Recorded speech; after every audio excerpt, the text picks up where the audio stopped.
गुरुपुष्यामृत योगाच्या दिवशी आपण जर काही वस्तू इतरांना दिल्या तर आपल्या घरामध्ये दारिद्र्य येते.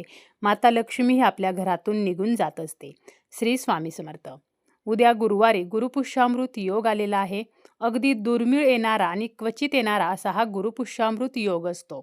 या दिवशी एक वेळ पूजा नाही केली तरी सुद्धा चालेल, परंतु आपल्याला आपल्या घरातील काही वस्तू मात्र इतरांना चुकूनही द्यायच्या नाही. आपण आपल्या आयुष्यामध्ये खूप कष्ट करत असतो, परंतु कधी कधी आपल्या कष्टाला हवे तसे फळ मिळत नाही. आपण खूप मेहनत करतो, परंतु त्याचे फळ आपल्याला लाभत नाही. आपल्या सभोवतालच्या काही सकारात्मक लहरी किंवा नकारात्मक लहरी यासाठी कारणीभूत ठरत असतात. काही वस्तू अशा आहेत की ज्या सकारात्मकता निर्माण करतात, तर काही वस्तू अशा आहेत की ज्या नकारात्मकता निर्माण करतात. आपण इतरांना नेहमीच मदत करत असतो, दानधर्म करत असतो, परंतु अशा काही वस्तू आहेत ज्या इतरांना चुकूनही देऊ नयेत.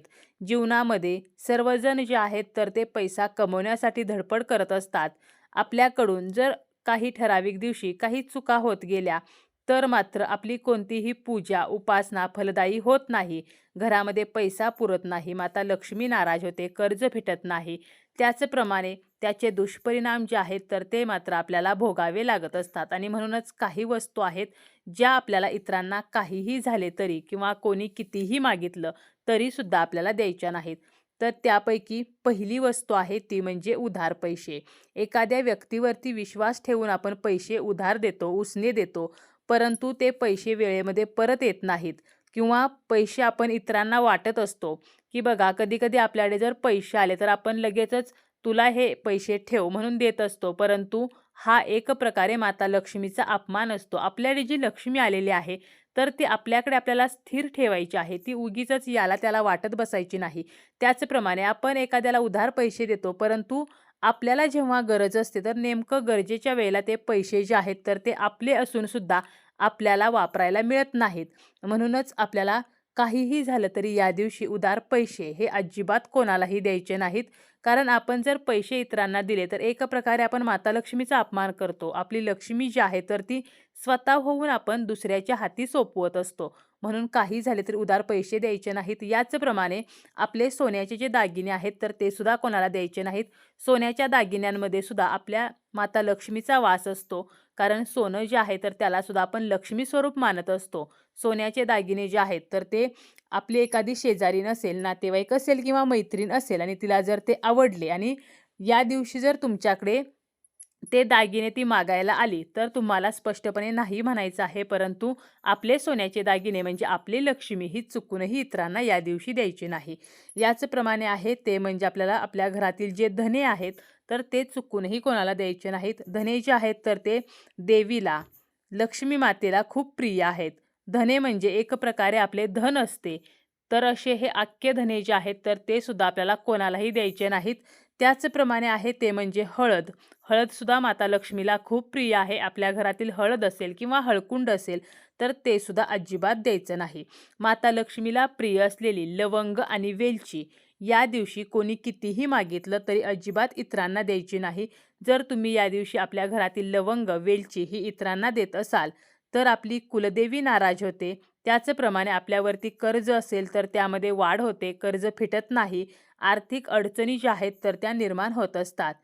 तसेच आपल्याला या दिवशी धारदार ज्या वस्तू आहेत तर त्या इतरांना द्यायच्या नाहीत. जसं की सुई असेल, कात्री असेल, चाकू असेल, तर अशा धारदार वस्तू जर या दिवशी इतरांना दिल्या तर नात्यामध्ये कटुता निर्माण होते. आपल्या घरातील जे सदस्य आहेत तर त्या सदस्यांमध्ये मतभेद जे आहेत तर ते निर्माण होतात आणि घरामध्ये कलह होऊ शकतात.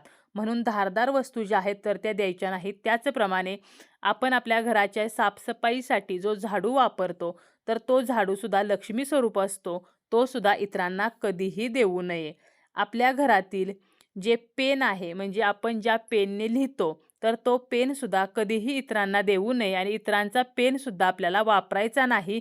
कारण यामुळे सुद्धा आपली जी काही सकारात्मकता असते किंवा नकारात्मकता असते तर ती इतरांकडे जात असते. तसेच या दिवशी चुकूनही आपला रुमाल जो आहे तर तो इतरांना देऊ नये. आपण आपल्या अंगावरचे कपडे जे आहेत तर ते न धुता चुकूनही आपल्याला इतर व्यक्तीला द्यायचे नाहीत. इतर व्यक्तीला जे आपण कपडे देतो तर ते नेहमी स्वच्छ आणि धुतलेले असावेत. आपण आपल्या अंगावरून काढलेले कपडे चुकूनही इतरांना द्यायचे नाहीत.